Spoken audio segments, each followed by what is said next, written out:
नमस्कार. सँडविच बघून आलं ना तोंडाला पाणी? येणारच. दिसायला एवढे यम्मी दिसताय ना?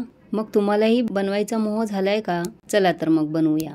हे दिसायला जेवढे यम्मी आहेत त्याहीपेक्षा जास्त खायला टेस्टी आहे. ह्या सँडविचचं सारण जर तुम्ही सकाळीच बनवून ठेवलं ना तर मुलं शाळेतून आली की मग लगेचच गरमागरम बनवून देऊ शकतं. सँडविचचं स्टफिंग बनवण्यासाठी आपण कढईत तेल आणि कांदा टाकलाय. कांदा सोनेरी झाला की मग त्यात आपण 1 चमचा आलं, लसूण आणि कोथिंबिरीची पेस्ट टाकली आहे. पेस्ट चांगली भाजून घ्यायची, त्याचा कच्चेपणा निघून जाईपर्यंत. पेस्ट भाजून झाली की मग आपण त्यात खिमा टाकला आहे आणि चवीपुरतं मीठ टाकायचं आणि 1 छोटा चमचा हळद टाकायची आहे. व्यवस्थित आपल्याला परतून घ्यायचं आहे. आलं, लसूण आणि कोथिंबिरीची जी पेस्ट टाकली आपण ती व्यवस्थित याला सर्व लागली पाहिजे. मी इथे 750 ग्राम चिकन खिमा वापरला आहे. यात 3 ते 4 जण आरामात खातात. आता हे आपण पाणी न टाकता 7-8 मिनिटं झाकून त्याला शिजवून घेणार आहोत. त्यात पाणी टाकायची गरज नाही. हे बघा त्याचंच पाणी सुटलेलं आहे. त्याच पाण्यात ते शिजून जातं. आता आपण यात मसाले टाकूया.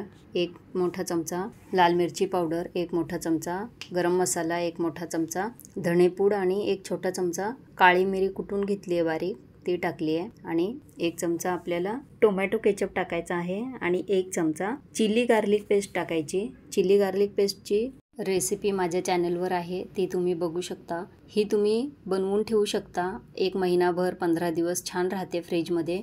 आणि कधीही असं सँडविच बनवलं किंवा पराठे तर त्याला तुम्ही ती वरून लावण्यासाठी वापरू शकता. यात मी 1 ते 2 चमचे लिंबाचा रस टाकला आहे. वरून कोथिंबीर टाकायची, ऑरिगानो टाकलाय आणि पेरी पेरी मसाला टाकलाय. हे ऑप्शनल आहे. ऑरिगानो आणि पेरी पेरी तुम्हाला लागत असेल तर टाका किंवा नाही टाकलं तरी चालेल.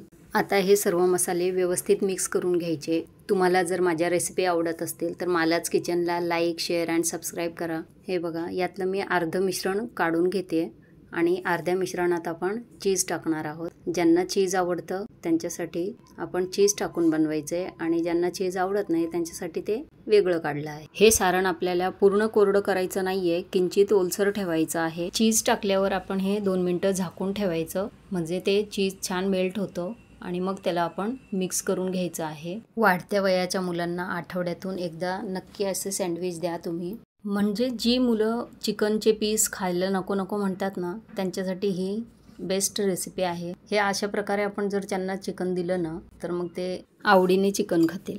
आता आपण ब्रेडवर पुदिना चटणी लावायची आहे आणि एका ब्रेडवर आपण पिझ्झा सॉस लावला आहे मी इथे. तुम्ही पिझ्झा सॉसच्या ठिकाणी टोमॅटो केचपही लावू शकता. आणि त्या ब्रेडवर आपण हे जे स्टफिंग बनवलं आहे चिकनचं ते भरून घ्यायचं आहे. स्टफिंग अगदी भरपूर भरायचं जेणेकरून ते मुलांच्या पोटात जाईल आणि त्यांना चांगलं सँडविच खायला मिळेल. आता त्यावर कांदा टाकलाय आणि चीज स्लाइस ठेवलंय. चीज आवडत नसेल तर स्किप करा. एक विदाऊट चीजचं बनवलं आहे. जर कोणाला ब्रेड आवडत नसेल ना तर मग चपातीवरही तुम्ही असं बनवू शकता. आता मी एका बाजूला पुदिना चटणी लावून घेतली आहे आणि एका बाजूला जी चिली गार्लिक चटणी बनवली आहे ती लावली आहे आणि एका बाजूला आपण त्याला चिकनचं स्टफिंग भरून घ्यायचं आणि चीज ठेवायचं. म्हणजे हा झाला एक प्रकारचा चिकन टॅको. म्हणजे व्हेज टॅकोची पण रेसिपी चॅनलवर आहे, तीही तुम्ही बघू शकता. तेही खूप छान होतात. व्हेजिटेरियन लोक ते बनवू शकतात.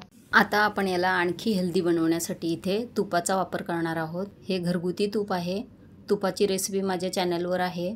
घरी तूप कसं बनवायचं आणि आपण इथे बटर न लावता तूप लावणार आहोत. आणि तुपाने याला खरपूस भाजून घ्यायचे छान दोन्ही बाजूने, म्हणजे आतलं चीजही मेल्ट होणार आणि ते छान क्रिस्पी होतील वरून.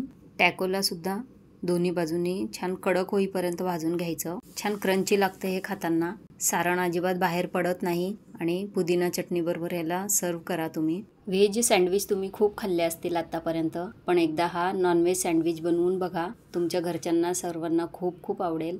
आणि असं पुदिना चटणीबरोबर किंवा केचपबरोबर सर्व करा. रेसिपी आवडल्यास लाईक करा आणि शेअर करा. धन्यवाद.